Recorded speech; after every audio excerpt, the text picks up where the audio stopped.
बोल news headquarter. अस्सलामुअलैकुम, आप देख रहे हैं बोल न्यूज। मैं हूं आमना खटाना। मैं हूं फराज अहमद और मैं हूं शाइस्ता शहजाद। हेडलाइंस आपने जानी, बुलेटिन में आज बात होगी। तूफान गुजर गया,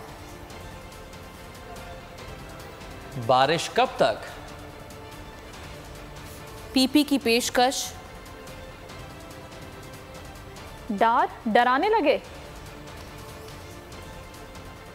भारत दहशतगर्द, बादशाहों का खेल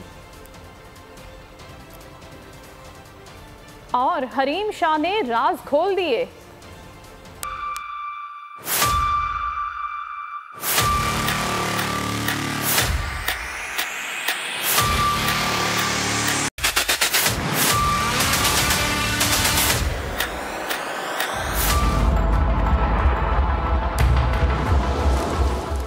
तो बुलेटिन के आगाज में बात कर लेते हैं समंदरी तूफान बिपरजॉय की, जिसने सिंध की साहिली पट्टी का रुख कर लिया है। तूफान की शिद्दत में कमी आ गई है, मगर अब भी खतरा मौजूद है। तूफान का मरकज केटी बंदर से 125 किलोमीटर जुनूब मगरिब में मौजूद है। साहिली पट्टी पर तेज बारिश और तूफानी हवाएं जारी हैं। लैंडफॉल अगले चंद घंटों में मुकम्मल होने का इम्कान है।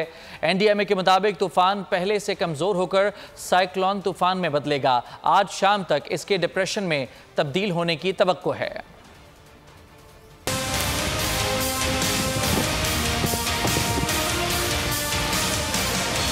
बिपरजॉय समंदरी तूफान, चंद घंटों में ड्रॉप सीन का इम्कान। भारतीय गुजरात में लैंडफॉल से बुरा हाल। अब तूफान ने केटी बंदर के गिर्द बुन दिया जाल।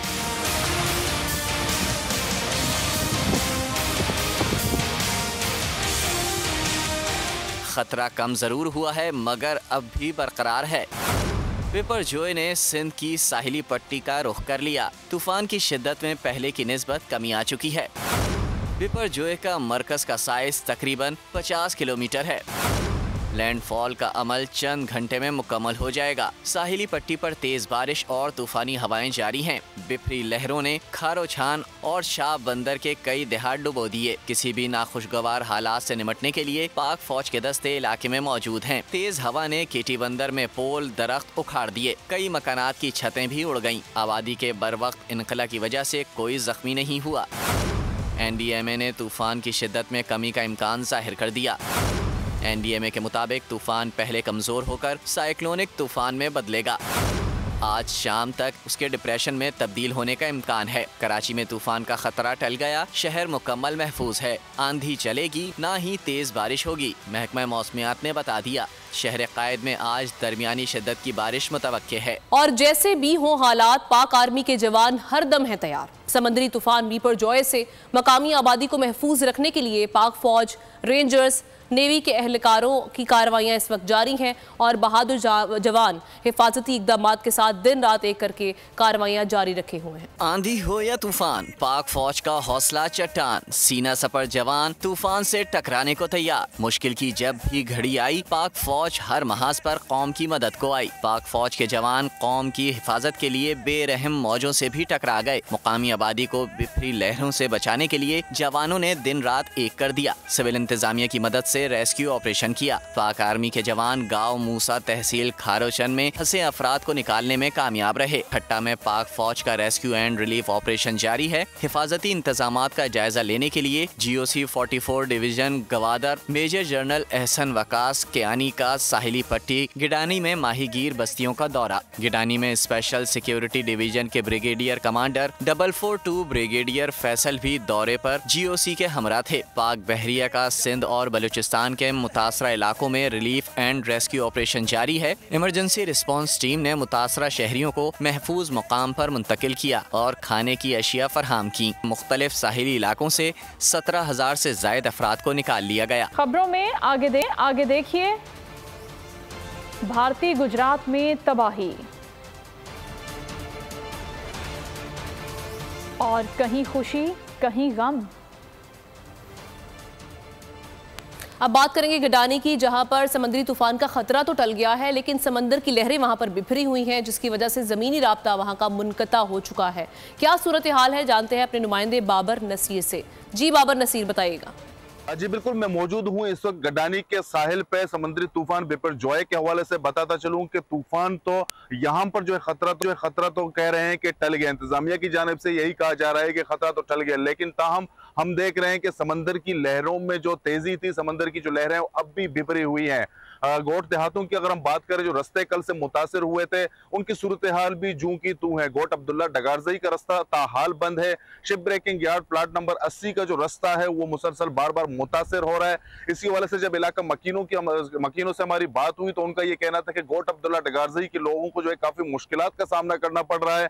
अभी तक जो है इंतजामिया की जानिब से उन तक कोई नहीं पहुंचा और ना ही जो रास्ते की बहाली के लिए कोई काम इस वक्त तक हो सका है। रिलीफ कैंप्स की तरफ अब तक कोई मुंतकिली न हो सकी है, जिसकी वजह से जो है वो अभी भी जो लोगों के दिलों में यही है कि अगर हम रिलीफ कैंप्स की तरफ चले जाएंगे, 1-2 दिन के लिए वहां पे रिहाइश पजीर करेंगे, ताहम पीछे को कुछ हुआ तो उनको संभालने वाला कौन होगा और दोबारा से वो रिलीफ कैंपों से आने के बाद। शुक्रिया बाबर नसीर इस हवाले से हमें अपडेट कर रहे थे। और नाजरीन आपको ये बताएं कि भारतीय गुजरात से टकराने के बाद कराची के साहिल पर यह कहा जा रहा है कि अब तूफान का खतरा काफ़ी हद तक टल गया है, लेकिन वहाँ पर जो साहिल समंदर पर लहरें हैं वो काफ़ी बिफरी हुई हैं, जिसकी वजह से शहरियों को वहाँ पर जाने पर अब भी पाबंदी है और साथ ही साथ वहाँ पर पहरे लगा दिए गए हैं ताकि कोई भी शख्स वहाँ की रुख ना करे। सालिक शाह से सूरत हाल जानते हैं। सालिक शाह, बताइएगा इस वक्त कराची के साहिल की क्या सूरत हाल है? बहरे अरब में बनने वाला बिपरजॉय तूफान गुज़श्ता रात हिंदुस्तान की जो साहिली पट्टी गुजरात है वहाँ पर लैंडफॉल कर गया है, वहाँ टकरा गया है। कराची में तूफान का वो जो खतरा है, जो आंधी और तूफान आने का खदशा था, वो किसी हद तक कम हुआ है, उसमें ठहराव आया है। लेकिन समंदर के तूफान ने अगर सिर्फ थोड़ी सी भी तब्दील करके अगर उससे जुनूब मशरक़ से मगरिब का रुख इख्तियार किया तो कराची में दोबारा जो है वो तेज़ हवाएँ चलने के इम्कान ज़ाहिर किए जा रहे हैं। लेकिन महकमा मौसमियात के हुक्काम का यही कहना है कि आज शाम और दोपहर में कराची में कहीं पर हल्की और कहीं तेज़ बारिश हो सकती है, लेकिन उस तरह की जो तूफ़ानी बारिश के इम्कान, तूफ़ानी बारिश और तेज़ हवाओं की झक्कर चलने के इम्कान ज़ाहिर किए जा रहे हैं, वो किसी हद तक कम हो चुके हैं। काम का यही कहना है कि उन्होंने तमाम इंतजाम कर रखे हैं और अगर खुदा न ख्वास्ता किसी भी वक्त मौसम ने दोबारा जो तूफ़ान ने अपना रुख तब्दील किया तो लेकिन तमाम सूरत हाल के लिए इंतजामिया तैयार है और मुतहर्रिक है। लेकिन महकमा मौसमियात के कहते हैं कि कराची में तूफ़ान का खतरा किसी हद तक सालिक शाह इस हवाले से हमें आगाह करे थे, बहुत शुक्रिया आपका। और आपको ये बताएं कि केटी बंदर और दीगर इलाकों में इस वक्त तूफ़ानी हवाओं के साथ साथ वक्फे से बारिशों का सिलसिला बदस्तूर जारी है। क्या सूरत हाल है, नज़ाकत शाह से मज़ीद तफसीलात जानते हैं। नज़ाकत शाह, बताइएगा इस वक्त क्या सूरत हाल देख रहे हैं आप वहाँ पर? हाँ जी बिल्कुल, आपको बताएं कि केटी बंदर और दीगर इलाकों में इस वक्त जो है ना तेज़ हवाएं का सिलसिला जारी है और वक्फे से बारिश भी होती है। कुछ पल पहले यहाँ पर बारिश हुई थी, अब जो रुक गई है। आपको बताएं इस वक्त जो मौसम भी खुशगवार हो गया है और जो लोग वो तूफ़ान के पेश नज़र साहिली इलाकों से जो लोगों को रेस्क्यू कराया गया था वो इस वक्त मुख्तलिफ कैंपों में है। उनको ज़िला के हवाले से बताया जा रहा है कि उनको अभी जो ना मुनासिब जो खाद्य व खुराक भी दी जा रही है। इस हवाले से आपको बताएंगे इस वक्त ओवरऑल जो सिचुएशन है वो तेज़ हवाओं का सिलसिला जारी है, वक्फे से बारिश भी हो रही है। केटी बंदर, घोड़ाबाड़ी, मीरपुर साकरो, जाती, शाह बंदर और जो दीगर इलाके हैं वहाँ से तकरीबन 40,000 से ज़ायद अफराद को लोगों को जो वहाँ से नकल मकानी करके उस मकामात पर मुंतकिल किए गए। वहाँ मेडिकल कैंपें भी लगाई गई है। ठीक है, नज़ाकत शाह इस हवाले से हमें अपडेट कर रहे थे। सिंध भर में बारिशों का सिलसिला जारी है, ऐसे में बदीन में भी जो सूरत हाल है बारिश के बायस हम देख रहे हैं कि इंतजामी गफलत होने की वजह से वहाँ पर सूरत हाल काफ़ी अबतर दिखाई दे रही है। राजा शकील मजीद सूरत हाल हमें आगाह करेंगे। बताइएगा राजा शकील, क्या सूरत हाल देख रहे हैं इस वक्त आप? बिल्कुल, बदीन और उसके जो साहिल इलाके, इन इलाकों के अंदर जो है वो बारिश का सिलसिला गुज़िश्ता रात जो शुरू हुआ था वो फिर से जारी है। कभी मूसलाधार कभी हल्की बारिश मुसलसल हो रही है। बात की जाए बदीन शहर की तो इंतजामी गफलत और लापरवाही की इतनी इंतहा हो गई है कि शहर के नशे भी इलाकों के अंदर तो बारिश का पानी जमा है ही, लेकिन शहर के जो पोश इलाके हैं इन इलाकों के अंदर भी बारिश का पानी जमा है। बात की जाए बदीन के तहसीलों की तो टंडो बागो, तलहार, मातली, गोलारची, इन सब इलाकों के अंदर ज़िला इंतजामी की गफलत और लापरवाही के बायस बारिश का पानी जो है जमा है। नदी नाले, सड़कें जो नदी नालों का मंजर पेश कर रही हैं। बारिश से कबल महकमा बल्दियात म्यूनसिपल कमेटी बदीन को 2 करोड़ रुपए की खती रकम जो है दी गई थी नदी नालों की सफाई के लिए, वो इस्तेमाल कामी वो एक सवालिया निशान है। Deputy commissioner Badin, administrator Badin समेत दीगर जो ज़िले के अफसरान को आवाम की मदद के लिए और शहरियों को रिलीफ फराहम करने के लिए कहीं भी नजर नहीं आते। राजा शकील बदीन की सूरत हाल से हमें आगाह करे थे। बदीन के बाद नाजरीन रुख करते हैं थरपारकर का। वहाँ पर भी तूफानी हवाओं के साथ बारिश का सिलसिला जारी है। वहाँ के क्या हालात हैं, LG राठौड़ से मजीद तफसीलात जानते हैं, बताइएगा। थरपारकर के मुख्तलिफ इलाकों में गुज़िश्ता 12 घंटे से तेज़ तूफ़ानी बारिश का सिलसिला है वो इस वक्त जारी है। मिट्टी, डिप्लो, इस्लामकोट, नगर पारकर और दीगर इलाका जात में इस वक्त वक्फे से कहीं तेज़ बरसात का सिलसिला है वो इस वक्त जारी है। तहसील डिप्लो में ज़िले इंतज़ामिया की जानब से जो अलर्ट जारी किया गया था कि डिप्लो तहसील के जो इलाके जाते हैं वो साहली पट्टी है वो मुतासर होने का वो खुदशा ज़िले इंतज़ामिया ने जारी किया था। ताहम जो इलाके मकीन है वो इस वक्त उन घरों में महसूर हैं और इंतज़ामिया की जानब से अभी तक किसी भी किस्म के इक़दाम नहीं किए गए हैं। शहरी हैं वो जो शदीद मुश्किलात का उसको सामना है। ज़िले इंतज़ामिया तो मुकम्मल तौर पर हमें गायब दिखाई दे रही है और जो बारिश है गुज़िश्ता 12 घंटे से वक्फे से बारिश और हवा का तेज़ हवा का सिलसिला। ठीक है, LG राठौड़ इस हवाले से हमें आगाह करे थे, शुक्रिया आपका। तूफान बिपरजॉय हिंदुस्तानी सूबे गुजरात के साहिल से टकरा गया। साहिली इलाकों में तूफानी बारिशें जारी हैं। तेज हवा से खंबे और दरख्त उखड़ गए। मवासलात का निज़ाम दरहम बरहम हो गया। 1000 से जायद बिजली से महरूम हो गए। मुख्तलिफ हादसात में 2 अफराद हलाक और 22 जख्मी हुए। हज़ारों अफराद ताहाल मुतासरा इलाकों में महसूर हैं। साहिल से टकराने के बाद तूफान की शिद्दत में कमी आ गई है, जबकि शाम तक हवा के कम दबाव में तब्दील होने का इम्कान है।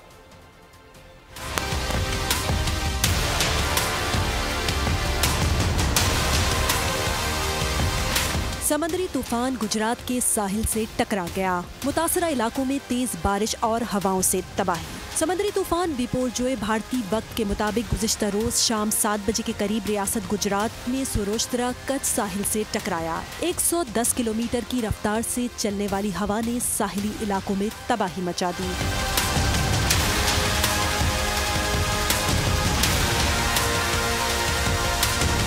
तूफानी हवाओं और बारिश के बायस सैकड़ों दरख्त उखड़ गए। खंबे गिरने से 1000 से जायद देहात में बिजली मुनक़ता हो गई। समंदर में तुग़यानी से मुतादिद इलाके ज़ेर-ए-आब। तूफानी हवाओं और बारिश के बायस मुख्तलिफ हादसात में कई अफराद हलाक व ज़ख्मी हो गए। कच्छ के साहिली इलाकों से तकरीबन 1 लाख अफराद को नकल मकानी करना पड़ी है। हजारों अफराद ताहाल मुतासरा इलाकों में महसूर। साहिल से टकराने के बाद तूफान की शिद्दत में कमी आ गई है। तूफान शाम तक हवा के कम दबाव में तब्दील हो जाएगा।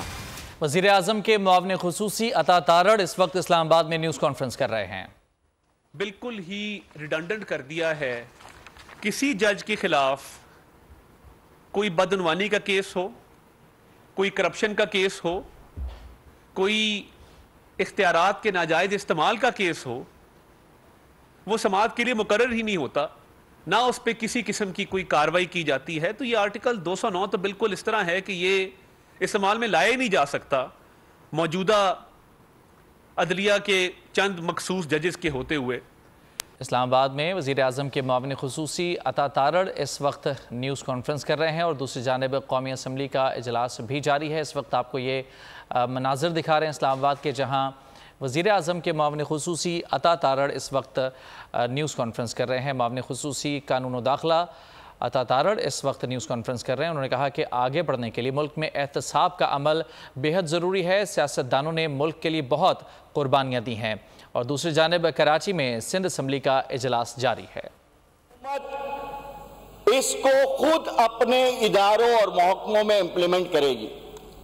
यहाँ लेबर मिनिस्टर बैठे हुए हैं, यानी एक नोटिफिकेशन निकाल देने से गरीबों का पेट नहीं भरता है। गरीबों का पेट भरने के लिए इन तमाम प्राइवेट सेक्टर के अंदर जो लोग काम कर रहे हैं, यानी इस कौम का 70% बोझ प्राइवेट सेक्टर और उनकी मुलाजमत और उनकी उजरतों से चल रहा है। लिहाजा ये हुकूमत की जिम्मेदारी बनती है कि जो वो फैसले करे उन फैसलों के ऊपर इंप्लीमेंट करे। मैं ये समझता हूं कि यहां पर बात की गई बजट के अंदर कि ये इस वक्त सिंध असम्बली का इजलास जारी है। और अभी आपको खबर देंगे कि पाक आर्मी की बरतानिया में शानदार कारकर्दगी। बरतानिया में मिलिट्री ड्रिल के मयार को जांचने के लिए सालाना मुनक्किद होने वाले इंटरनेशनल पेस टेकिंग 2023 के मुकाबले इख्तिताम पजीर हुए हैं, जिसमें पाक आर्मी ने दूसरी पोजीशन हासिल की है। बोल न्यूज के नुमाइंदा सलमान अवान से हम मजीद जानेंगे इस हवाले से। जी सलमान।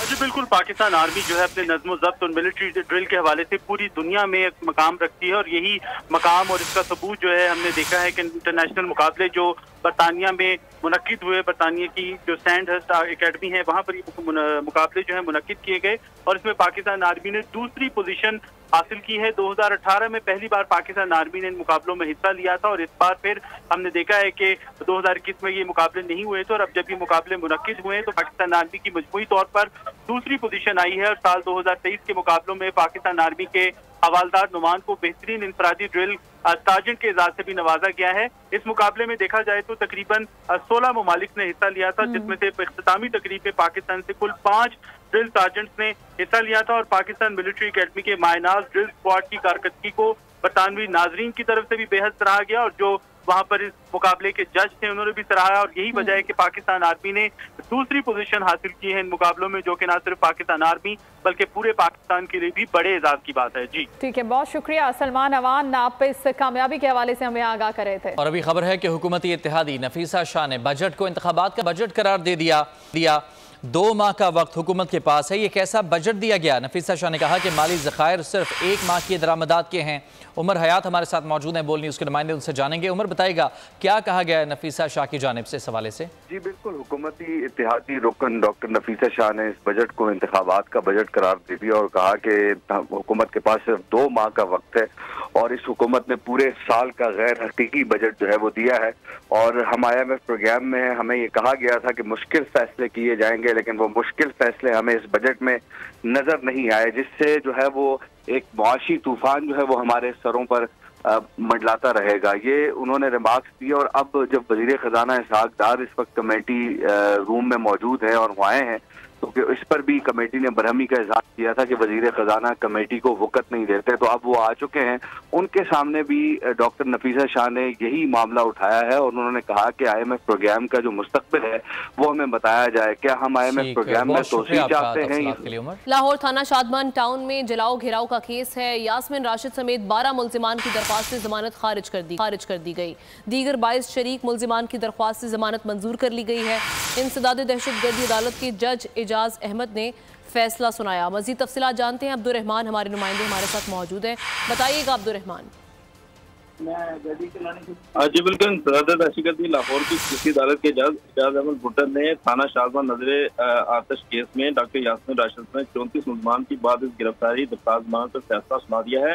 अदालत ने डॉक्टर यास्मिन राशिद में 12 मुल्जिमों की दरख्वास्त जमानत खारिज कर दी है, जबकि अदालत ने दीगर 22 शरीक मुल्जिमों की दरख्वास्त जमानत से मंजूर कर ली है। अदालत ने रिमार्क देते हुए कहा है कि जमानत मिलने वाले 22 मुल्जिमान में ज्यादातर नाबालग लड़के शामिल हैं, जबकि 4 मुल्जिमों के हक में बैलेंस रिपोर्ट भी मौजूद है। डॉक्टर यास्मिन राशिद समेत दीगर मुल्जिमों पर थाना शादमान को नजर आतिश करने के इल्जाम के तहत मुकदमा दर्ज है, जबकि डॉक्टर यास्मिन राशिद समेत 34 मुल्जिमान जुडिशल रिमांड पर जेल में है। शुक्रिया आपका अब्दुर्रहमान। सेनेट में इलेक्शन एक्ट 2017 में मजीद तरमीम का बिल कसरत राय से मंजूर। बिल वजीर मुमलिकत शहादत अवान ने पेश किया। PTI और जमात इस्लामी की जानिब से बिल की मुखालफत की गई है। सेनेट में इलेक्शन एक्ट 2017 में मजीद तरमीम का बिल कसरत राय से मंजूर किया गया है। बिल वजीर मुमलिकत शहादत अवान की जानिब से पेश किया गया, जबकि PTI और जमात इस्लामी की जानिब से इस बिल की मुखालफत की गई है। एक दफ़ा फिर आपको बता रहे हैं कि सेनेट में इलेक्शन एक्ट 2017 में मजीद तरमीम का बिल कसरत राय से मंजूर कर लिया गया है। PTI और जमात इस्लामी की जानिब से इस बिल की मुखालफत की गई, लेकिन इसके बावजूद ये बिल कसरत राय से मंजूर किया गया है। ये बिल वजीर शहादत अवान की जानिब से पेश किया गया। सेनेट का इजलास हुआ जिसमें इलेक्शन एक्ट 2017 में मजीद तरमीम का ये बिल पेश किया गया, जिसे कसरत राय से मंजूर किया गया। वजीर मेहनत सिंध सईद गनी ने कराची में मसाइल के हल के लिए हाफिज नईम समेत तमाम जमातों को मिलकर काम करने की पेशकश की है। सईद गनी कहते हैं कि 9 मई के वाक़े के बाद PTI वाले यकजा नहीं रहे। जमात इस्लामी चाहती थी कि हम उनको PTI का वोट दिलाएं। हम पर अरकान खरीदने और उनको हब्से बेजा में रखने का इल्ज़ाम लगाया गया। किसी रुकन के खिलाफ कार्रवाई हुई, कोई मुकदमा हो तो सामने लाएं।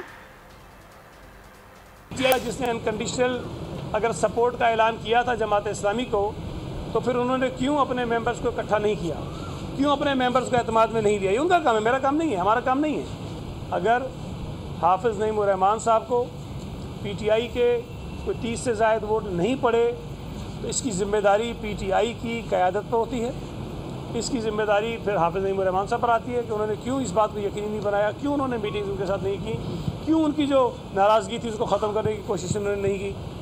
लेकिन इल्ज़ाम फिर हम पे आ गया है। तो जो नाराज़ अरकान हैं वो सारे अरसे में जब हम पर इल्ज़ाम लग रहा था कि अगवा हो गए, हब से बेजा में रख लिया, पता नहीं छुपा दिया, दोस्त कोई हो गई, धमकियाँ दे दी, ख़रीद लिया, उस तमाम अरसे में वो तमाम अरकान मीडिया के लोगों से राब्ते में रहे हैं, उनके मोबाइल फ़ोन खुले रहे हैं। और अगर कोई अगवा हुआ, अगर कोई ज़बरदस्ती कहीं रखा गया, अगर किसी को ज़बरदस्ती वोट डालने से रोका गया तो ये जुर्म है और ये इल्ज़ाम हम पे था। कराची के नौ मुंतखब मेयर मुर्तज़ा वहाब की जीत पर शहर भर में जश्न, मिठाई बांटी जा रही है। गली महल्ले में पीपी तरानों की गूंज है। जियालों का वालिहाना रक्स, बोट बेसन के करीब भी जियालों का जश्न, शानदार आतिशबाजी का मुजाहरा किया गया। तकरीब में सईद खनी, निसार खोड़ो भी शरीक थे। मुर्तज़ा वहाब ने कहा कि जीत को एंजॉय करेंगे। तो मेयर कराची के इंतखाब में पीटीआई अरकान की गैर हाजिरी की छानबीन के लिए 11 रुकनी कमेटी कायम कर दी गई है। पाकिस्तान तहरीक इंसाफ की जानिब से सिंध के सदर हलीम आदिल शेख की हिदायत पर जनरल सेक्रेटरी एडवोकेट अली पल ने कमेटी का नोटिफिकेशन जारी कर दिया। कमेटी आज शाम 5 बजे तक तहकीकात के बाद रिपोर्ट सिंध के सदर के हवाले करेगी, जिसमें यह बताया जाएगा कि पीटीआई के यूसीज चेयरमैन और वाइस चेयरमैन वोट देने पहुंचे। मेयर कराची के लिए वोटिंग में 32 अरकान गैर हाजिर रहे, जिनमें से 31 का ताल्लुक पीटीआई से था। तेल की कीमतों में कमी का फायदा आवाम को मुंतकिल नहीं हो सका। हुकूमत का आइंदा 15 रोज के लिए पेट्रोलियम मसनूआत की कीमतों को बरकरार रखने का ऐलान सामने आया है। इसहाक डार का कहना था कि IMF चाहता है कि पाकिस्तान श्रीलंका बने तो फिर हमसे मुज़ाकरात करे। आलमी साजिश हो रही है। सहाफ़ी के सवाल पर भी गुस्से में लाल हो गए, कहा मुज़ाकरात नाकाम नहीं हुए।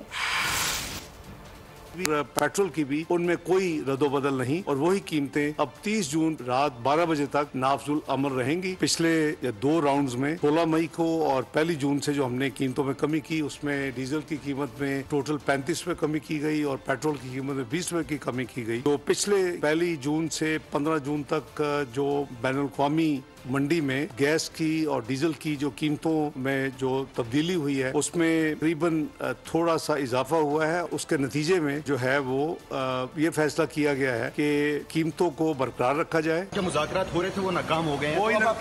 आपने नाकाम क्यों? मेरे नजदीक कोई नाकाम नहीं। रिव्यू कराना है, पैसे देंगे सानू, लेकिन ये नहीं कोई क्यों मुश्किल है भाई? राना साहब ने लिख दिया तो मुश्किल है। ओ भाई कुछ नहीं है, 9th रिव्यू होगा इंशाल्लाह। इसी महीने होगा। जियोपॉलिटिक्स तो हमेशा से है। इसहाक डार यकसुई से IMF के साथ मुज़ाकरात कर लें। तमाम दोस्त ममालिक भी चाहते हैं कि हम IMF से मुआहिदा कर लें।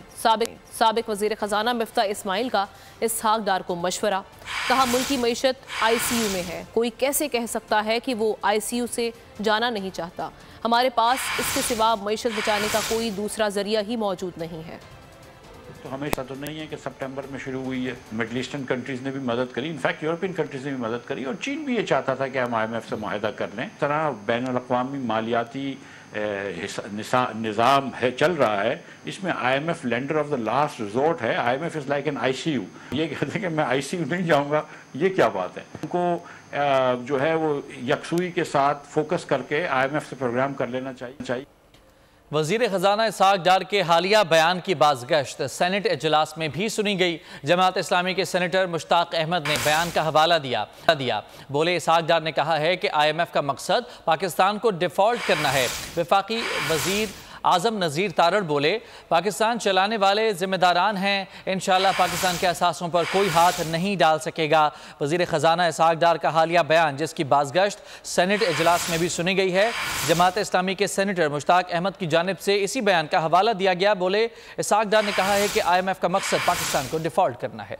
इस्लामाबाद हाई कोर्ट ने साबिक वजीर दाखिला शेख रशीद अहमद की रिट पिटीशन पर एतराज़ात मुस्तरद कर दिए हैं। शेख रशीद का ट्वीट में कहना था कि उनकी तरफ से सरदार अब्दुल रज़ाक खान एडवोकेट पेश हुए। उनका मौक़िफ़ था कि अपोजिशन के खिलाफ मौजूदा सियासी क्रैकडाउन में शेख रशीद के खिलाफ 4 झूठे मुकदमात दर्ज किए गए। 2 में शेख रशीद की जमानत मंजूर हो गई थी और 2 मुकदमात को इस्लामाबाद हाई कोर्ट ने मुअत्तल कर दिया था। अदालत ने ऑफिस से एतराज़ात खत्म करके केस जस्टिस तारिक महमूद जहांगीरी को मुंतकिल करने के लिए फाइल चीफ जस्टिस को भिजवा दी। लाहौर में नामालूम अफराद ने मारूफ कानूनदान सरदार लतीफ खोसा के घर पर हमला कर दिया। घर पर शदीद फायरिंग की गई। मुलाजिम गोली लगने से जख्मी हो गया। लतीफ खोसा कहते हैं कि उन्हें ताकत से डराने की कोशिश की जा रही है। आइन की बालादस्ती की बात करते रहेंगे। तारीख में ऐसा फस्ताई दौर पहले नहीं देखा।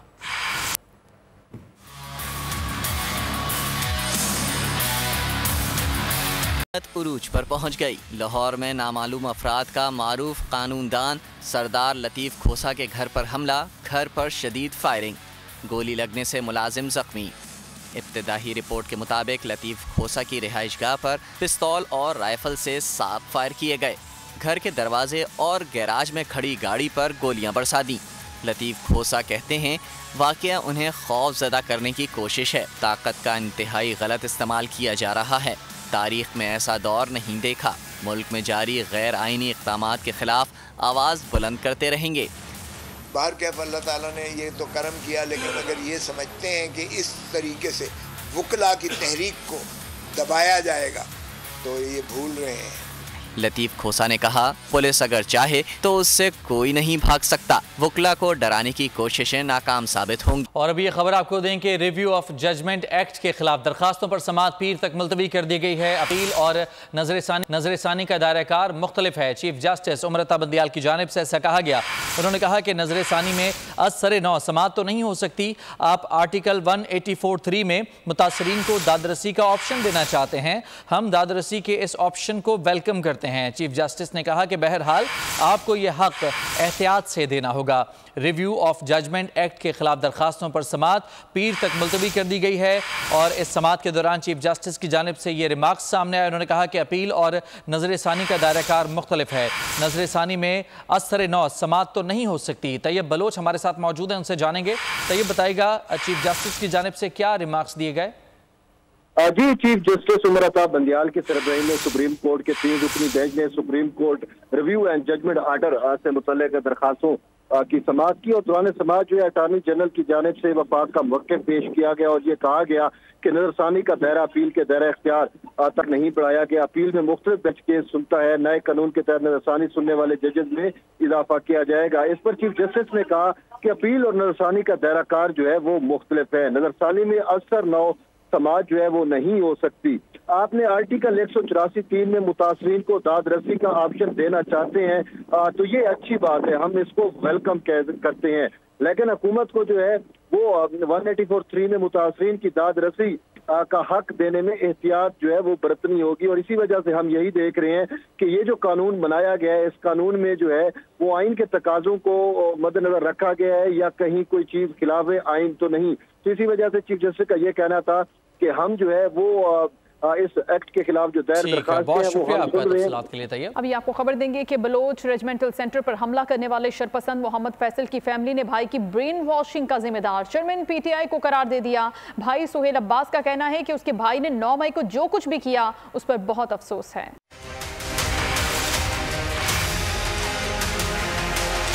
एबटाबाद के रिहायशी मोहम्मद फैसल को 9 मई को बलोच रेजिमेंटल सेंटर एबटाबाद पर हमला करने के इल्ज़ाम में गिरफ्तार किया गया। मुलजिम के भाई सुहेल अब्बास ने भी सानह 9 मई की मजम्मत कर दी। बयान में कहा, मेरा भाई पिछले 1 साल से चेयरमैन पीटीआई और पार्टी लीडरों की इश्तियाल अंगेज तकारीर सुन रहा था। मेरा भाई पिछले 1 साल से पार्टी लीडरों के कोई मुखालफ जरीले प्रोपेगेंडे को सुन रहा था, जिसका अमली नमूना 9 मई के वाक़यात में रोनुमा हुआ। हम तमाम नौजवानों और उनके वालिदैन से ये इल्तिजा करते हैं कि इस किस्म के झूठे सियासी मनफी प्रोपेगेंडे से होशियार रहें। सुहेल अब्बास ने कहा, आज अफसोस का मुकाम है कि चेयरमैन पीटीआई ने अपने कारकुनों को पहचानने से इनकार कर दिया। हम तमाम नौजवानों और उनके वालिदैन से इल्तिजा करते हैं कि मुल्क के खिलाफ मनफी प्रोपेगेंडे से होशियार रहें। पाक फौज से यकजहती का इजहार। बलूचिस्तान यूथ एसोसिएशन का वफ्द जिन्ना हाउस पहुंचा। 9 मई के तमाम वाक़यात की मजम्मत की। कहा तबाही के मनाजिर देख कर दिल अफसुर्दा है। शरपसंदी में मुलव्वस अफराद को सजाएं मिलनी चाहिए।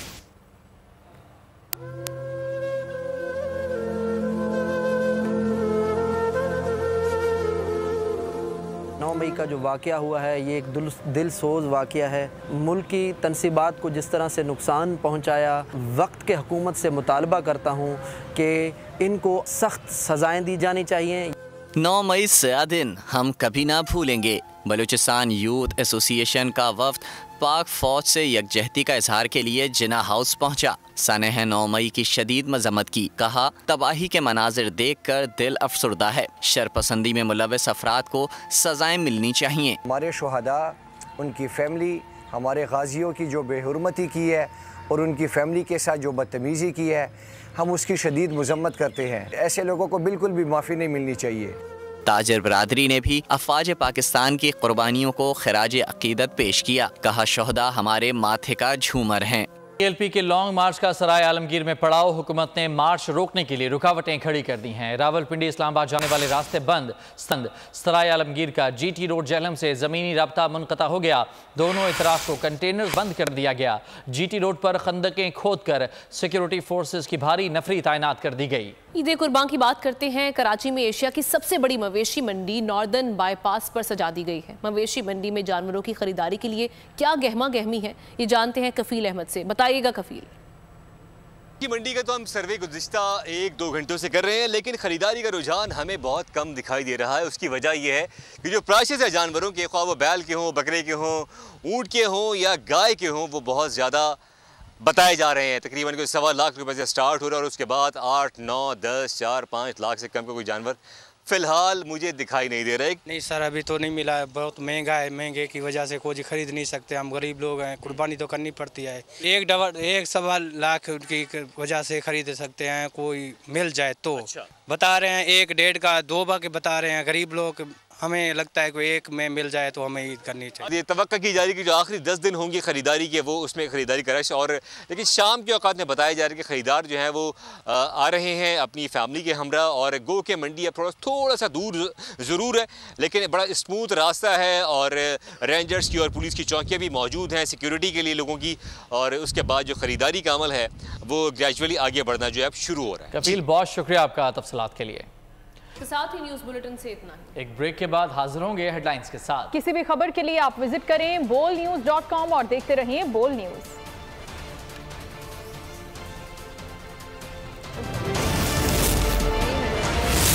बिपरजॉय तूफान के खतरात कराची के साहिल तक पहुंच गए। समुद्री तूफान और शदीद बारिशों में नुकसान से बचने के लिए आवाम ये एहतियाती तदाबीर इख्तियार करें।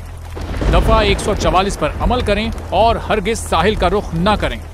साहिल समंदर के नशेबी इलाकों में रिहाइश पजीर अफराद फौरी तौर पर महफूज जगह पर मुंतकिल हो जाएं। दौरान बारिश और आंधी में गैर जरूरी बाहर निकलने से परहेज करें। तमाम जरूरी अद्वियात प्लास्टिक के बैग में अपने साथ रखें।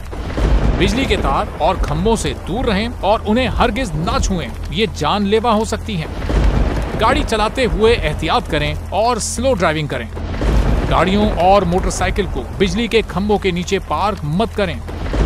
दरख्तों, साइन बोर्ड और PMT के नीचे खड़े ना हों। जनरेटर या पानी की मोटर को गीला होने से हत्तुल इम्कान बचाएं। सिंध हुकूमत और NDMA की जानिब से अवामी इमदाद के लिए हेल्पलाइन नंबर जारी किए गए हैं। आवाम से गुजारिश है किसी भी इमरजेंसी की सूरत हाल से निपटने के लिए स्क्रीन पर मौजूद इन नंबर्स पर फौरी राब्ता करें। आंधी और तूफान से बचने की दुआ। ए अल्लाह, इसे रहमत बना और इसे अजाब ना बना। ए अल्लाह, इसे नफे वाली हवा बना और नुकसान वाली हवा ना बना।